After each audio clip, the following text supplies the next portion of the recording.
नमस्कार, आदाब, वेलकम। स्वागत है आपका आज के इस अनोखे वीडियो में, जिसका नाम पढ़कर आप सरप्राइज तो हो ही गए होंगे कि आखिर एफडी करने का भी कोई नुकसान हो सकता है। जी हां दोस्तों, हो सकता है कुछ नुकसान एफडी का भी। और वी फॉर विनोवेटिव पर आज हम आपको बताएंगे कि कैसे आप इन नुकसान से बच सकते हैं और आपके पास क्या ऑप्शंस हैं इनके अलावा। लेकिन उसके पहले अगर अभी तक आपने चैनल को सब्सक्राइब नहीं किया है तो जरूर सब्सक्राइब कीजिए और घंटी जरूर दबाइए, जिससे कि हमारे सारे नोटिफिकेशंस, सारे वीडियोस सबसे पहले आपके पास पहुंचेंगे। तो चलिए सबसे पहले आपको बताते हैं एफडी के बारे में। फिक्स डिपॉजिट यानी कि एफडी के तहत जमा धन को एक तय समय तक छोड़ना पड़ता है। इस पीरियड में बैंक जमा किए हुए रुपयों पर आपको ब्याज देती है। आप 7 दिनों तक और 10 साल की अवधि के लिए पैसा जमा कर सकते हैं। जब आप बैंक के साथ एफडी अकाउंट खोलते हैं तो आप बैंक को पैसा लेंड करते हैं और यह आपको इंटरेस्ट पे करता है।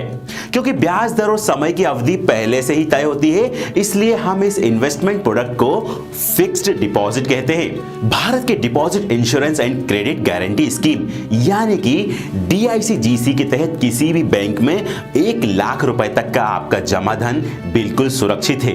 यानी कि किसी भी कंडीशन में, बैंक के दिवालिया होने की कंडीशन में, अगर आपके बैंक में 50 लाख, 1 करोड़, 2 करोड़ या जितना भी पैसा हो, लेकिन उस कंडीशन में आपको सिर्फ सरकार के द्वारा 1 लाख रुपए ही वापस दिया जाएगा।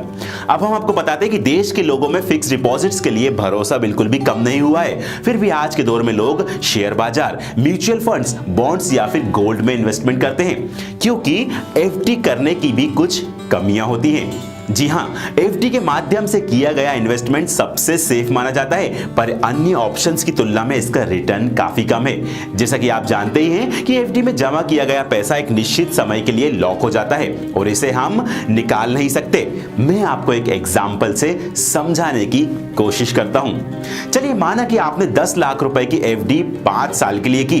अब यदि कुछ समय बाद आपको किसी ऑपरेशन के लिए यदि 4 लाख रुपए की आवश्यकता है, तो आपको पूरा फिक्स डिपॉजिट यानी कि एफडी तोड़नी पड़ेगी।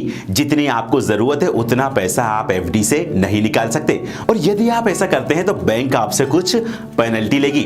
इतना ही नहीं, अगर आप एफडी की ड्यूरेशन को पूरा भी होने देते हैं तो इस पर मिलने वाले इंटरेस्ट पर आपको टैक्स देना होगा। इससे जो रिटर्न आपको मिलना है उसकी कीमत कम होगी।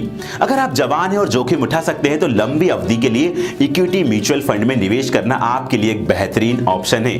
अगर उम्र या फिर किसी अन्य कारण से आपके जोखिम लेने की क्षमता नहीं है, तब आपको एफडी जैसे ऑप्शंस को चुनना चाहिए। अब अगर किसी कारणवश बैंक दिवालिया हो जाती है तो आपकी एफडी भले ही 1 करोड़ की हो, आपको इंश्योरेंस सिर्फ 1 लाख पर ही मिलेगा।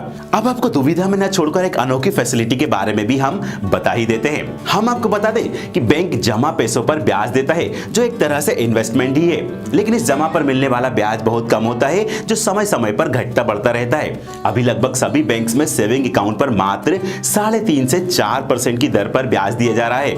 अब लोग अपने पैसों पर अधिक ब्याज यानी कि इंटरेस्ट पाने के लिए पैसों को दूसरी जगह इन्वेस्टमेंट करते हैं या उसकी एफडी यानी कि फिक्स डिपॉजिट करते हैं। यानी कि सेविंग अकाउंट पर आपको मिलता है 3.5 से 4%, और अगर हम एफडी की बात करें तो वहां पर मिलता है आपको 7 से 8%, यानी कि आपको ज्यादा ब्याज मिलता है। लेकिन जैसा कि हमने आपको ऊपर पहले बताया कि इस तरीके से आपको अपना पैसा ब्लॉक करना पड़ता है। तो दोस्तों, इस समस्या का एक ही समाधान है और वो है एफएफडी यानी कि फ्लेक्सी फिक्स्ड डिपॉजिट। इस डिपॉजिट स्कीम में आपके सेविंग बैंक अकाउंट को इस स्कीम के साथ जोड़ दिया जाता है। इसमें होता यह है कि जैसे ही आपके बचत बैंक खाते में एक तयशुदा रकम से ज्यादा रकम जमा होती है तो बैंक ऑटोमेटिक उसकी एफडी कर देता है, जिससे कि आपकी जमा राशि पर आपको एफडी पर मिलने वाला ब्याज भी मिलता है और पैसों की ब्लॉकिंग भी नहीं होती है।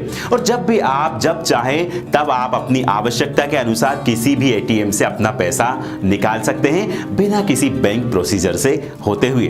फॉर एग्जांपल, मैं आपको एक सिंपल एग्जांपल से आपको समझाने की कोशिश करता हूं।